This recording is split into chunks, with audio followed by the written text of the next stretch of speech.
بسم اللہ الرحمن الرحیم۔ السلام علیکم ناظرین۔ محترم ناظرین، دین اسلام کا دوسرا رکن نماز ہے۔ قرآن پاک میں جگہ جگہ ایمان کے بعد سب سے زیادہ ذکر نماز قائم کرنے کا ہے۔ نماز بندے کو اپنے رب کے اتنا قریب کر دیتی ہے کہ اتنی قربت کسی بھی دوسرے عمل کے ذریعے اور کسی بھی دوسری حالت میں اسے حاصل نہیں ہو سکتی۔ نماز قائم کرنے کی بدولت ہی مسلمان اللہ کی یاد اور اس کی ہم کلامی جیسی نعمتوں سے فیض یاب ہوتا ہے۔ کیا دین کی روح اور بندگی کی معراج ان چیزوں کے سوا اور بھی کچھ ہو سکتی ہے یا نہیں ہو سکتی؟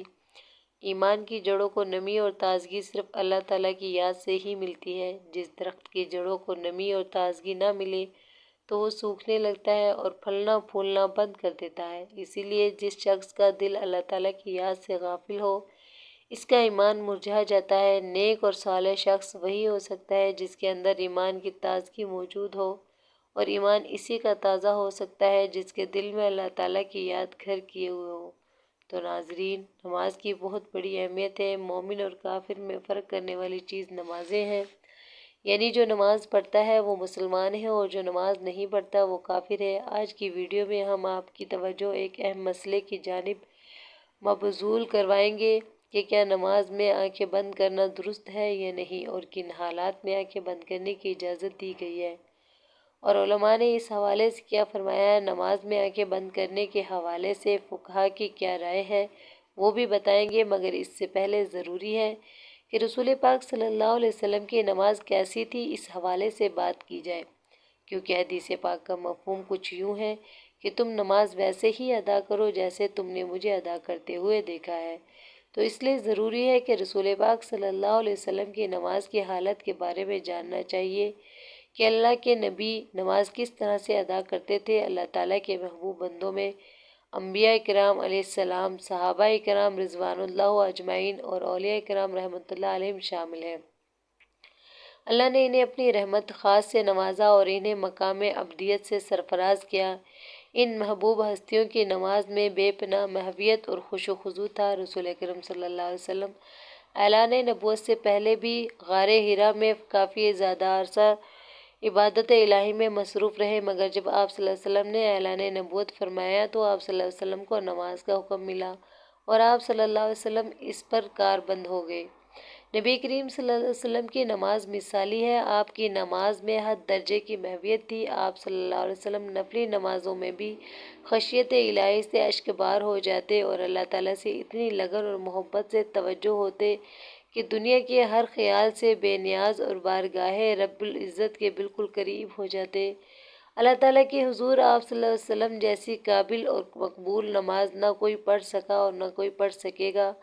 آپ صلی اللہ علیہ وسلم تہجد پڑھا کرتے تھے اور شروع میں آپ صلی اللہ علیہ وسلم پر تہجد فرض تھی۔ اس کے کچھ عرصے کے بعد صبح و شام آپ صلی اللہ علیہ وسلم نے 2 رکعتیں پڑھنا شروع کی۔ اس کا ذکر قرآن پاک میں یوں ہوا ہے کہ صبح و شام اپنے پروردگار کا نام یاد کیا کرو اور رات کے وقت دیر تک اس کو سجدہ کیا کرو، اس کی تسبیح۔ کیا مفسرین کا کہنا ہے کہ رات کو اٹھ کر دیر تک نماز پڑھنے کا حکم 1 سال تک باقی رہا۔ اس کے بعد رات کی نماز فرض کی بجائے نفل ہوگی۔ تہجد کے نفل ہو جانے کے بعد بھی نبی کریم صلی اللہ علیہ وسلم رات میں کثرت سے نماز پڑھا کرتے تھے اور رات کو کافی دیر قیام کیا کرتے تھے۔ بعد میں جب 5 نمازیں باجماعت فرض ہو گئی تو آپ صلی اللہ علیہ وسلم نے آخری دم تک اس فریضے کو بڑے احسن طریقے سے سر انجام دیا۔ آپ صلی اللہ علیہ وسلم کی نماز میں اتنی لگن اور خشوع و خضوع ہوتا کہ اس کی مثال نہیں ملتی۔ بخاری شریف میں ہے کہ ایک بار ایک شخص نے ام المؤمنین حضرت عائشہ صدیقہ رضی اللہ تعالیٰ عنہا سے درخواست کی کہ حضرت محمد صلی اللہ علیہ وسلم کی کوئی عجیب بات جو آپ نے دیکھی ہو بیان کیجیے۔ تو حضرت عائشہ صدیقہ رضی اللہ تعالیٰ عنہا نے فرمایا کہ حضور اکرم صلی اللہ علیہ وسلم کی کون سی بات عجیب نہ تھی، بلکہ سبھی باتیں عجیب تھیں۔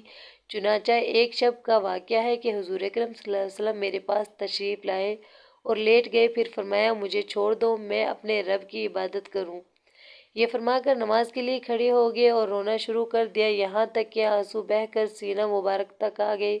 پھر رکوع کیا اور رکوع میں بھی اسی طرح روتے رہے، پھر سجدے میں بھی روتے رہے۔ اس کے بعد سجدے سے سر اٹھایا تو اس وقت بھی روتے ہی رہے، یہاں تک کہ حضرت بلال رضی اللہ تعالیٰ عنہ نے آ کر فجر کی نماز کے لیے آواز دی۔ میں نے عرض کیا یا رسول اللہ صلی اللہ علیہ وسلم آپ اس قدر روتے ہیں جبکہ آپ معصوم ہیں؟ تو حضور صلی اللہ علیہ وسلم نے فرمایا تو کیا میں شکر گزار بندہ نہ بنوں؟ نبی کریم صلی اللہ علیہ وسلم نے نماز کے لیے بہت سی تکالیف بھی برداشت کی۔ بخاری شریف میں ہے کہ ایک دن آپ صلی اللہ علیہ وسلم حرم میں نماز پڑھ رہے تھے، وہاں بڑے بڑے قریشی سردار تھے۔ ابو جہل نے کہا کاش اس وقت کوئی جاتا اور اونٹ کی اوجڑی نجاست سمیت اٹھا لاتا اور محمد صلی اللہ علیہ وسلم جب سجدے میں جاتے تو ان کی گردن پر ڈال دیتا۔ عقبہ نے ابو جہل کی خواہش کے مطابق ایک بڑے اونٹ کی اوجڑی لا کر آپ صلی اللہ علیہ وسلم پر ڈال دی اور نبی کریم صلی اللہ علیہ وسلم کو بہت تکلیف اٹھانا پڑی۔ مسلم شریف میں حضرت حذیفہ رضی اللہ تعالیٰ عنہ سے مروی ہے کہ ایک رات مجھ کو حضور اکرم صلی اللہ علیہ وسلم کے ساتھ نماز پڑھنے کا اتفاق ہوا۔ حضور اکرم صلی اللہ علیہ وسلم نے سورہ بقرہ شروع کی۔ میں نے سمجھا آپ صلی اللہ علیہ وسلم 100 آیتوں تک پڑھیں گے، لیکن جب آپ اس کو پڑھ کر آگے بڑھے تو میں نے دل میں کہا شاید آپ پوری سورت ایک ہی رکعت میں ختم کرنا چاہتے ہیں۔ پھر جب آپ صلی اللہ علیہ وسلم نے سورہ بقرہ کو ختم کیا تو میں نے خیال کیا کہ آپ رکوع کریں گے، لیکن آپ صلی اللہ علیہ وسلم نے سورہ آل عمران شروع کر دی اور وہ بھی ختم ہوگی تو سورہ نساء شروع کر دی۔ حضور اکرم صلی اللہ علیہ وسلم بہت ٹھہر ٹھہر کر اور نہایت سکون اطمینان سے قرات فرما رہے تھے اور ہر آیت کے مضمون کے مطابق درمیان میں تسبیح اور دعا کرتے جاتے تھے۔ اس کے بعد حضور اکرم صلی اللہ علیہ وسلم نے رکوع کیا، رکوع میں بھی قیام کے برابر کھڑے رہے،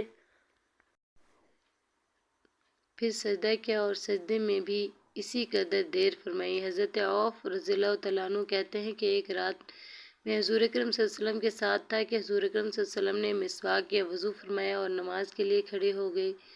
میں بھی حضور اکرم صلی اللہ علیہ وسلم کے ساتھ نماز میں شریک ہوا اور آپ صلی اللہ علیہ وسلم نے ایک رکعت میں پوری سورہ بقرہ پڑھ ڈالی۔ جہاں رحمت کی آیتیں آتی ٹھہر جاتے اور دیر تک رحمت کی دعا مانگتے رہتے۔ سورت کے آخر پر رکوع کیا اور اتنی دیر تک رکوع میں رہے جتنی دیر سورہ بقرہ کی قرات میں لگی تھی، جس کے بعد اتنا ہی طویل سجدہ کیا۔ پھر دوسری رکعت میں سورہ آل عمران پڑھی، ہر رکعت میں پوری ایک سورت پڑھتے رہے۔ تو ناظرین، رسول پاک صلی اللہ علیہ وسلم اس طرح سے نماز پڑھا کرتے تھے۔ کیا ہم نے کبھی غور کیا ہے کہ ہم کس طرح سے نماز ادا کرتے ہیں؟ کیا ہماری نماز میں کوئی ایک سورت مکمل پڑھی جاتی ہے؟ اپنے گریبان میں جھانک کر دیکھیں، پھر آپ کو پتہ چلے گا کہ امت محمدی میں پیدا ہونا خوش قسمتی تو ہے، لیکن کیا ہم نے ان کے طور طریقوں کو اپنایا ہے یا نہیں؟ تو آپ بات کرتے ہیں کہ کیا نماز میں آنکھیں بند کرنا صحیح ہے یا نہیں؟ اس حوالے سے فقہا نے کیا فرمایا ہے؟ اہل علم متفق طور پر نماز میں بلا ضرورت آنکھیں بند کرنے کو مکروہ کہتے ہیں۔ تحفۃ الملکوہ کے مؤلف نے بھی اس کے مکروہ ہونے کی صراحت کی ہے، لیکن انہوں نے کسی قسم کی ضرورت ہونے یا نہ ہونے کا ذکر نہیں کیا۔ اور کاسانی رحمۃ اللہ علیہ کہتے ہیں کہ یہ مکروہ ہے کیونکہ یہ سنت سے متصادم ہے، کیونکہ نماز کی حالت میں سجدے کی جگہ پر دیکھنا شرعی عمل ہے، نیز یہ بھی جسم کے ہر اعضاء کا عبادت میں حصہ ہے، چنانچہ اسی طرح آنکھوں کا بھی عبادت میں حصہ ہے۔ مناقب الفلاح کے مؤلف نے نماز کے دوران آنکھیں بند کرنے کو مکروہ کہا ہے، تاہم کہیں مصلحتاً کا تقاضا ہو تو جائز ہے، کیونکہ یہ بھی کہا ہے کہ بسا اوقات آنکھیں بند کرنا آنکھیں کھلی رکھنے سے بہتر ہوگا۔ امام عاصم بن عبد السلام رحمۃ اللہ علیہ نے اپنے فتاوی میں ضرورت کے وقت آنکھیں بند کرنے کی اجازت دی ہے، اگر اس سے نماز میں خشوع زیادہ پیدا ہونے کا امکان ہو تو آنکھیں بند کی جا سکتی ہیں، جبکہ ابن القیم رحمۃ اللہ علیہ نے زادۃ المعاد میں صراحت کے ساتھ لکھا ہے کہ اگر آنکھیں کھول کر رکھنے سے نماز میں خشوع زیادہ پیدا ہوگا تو آنکھیں کھول کر رکھنا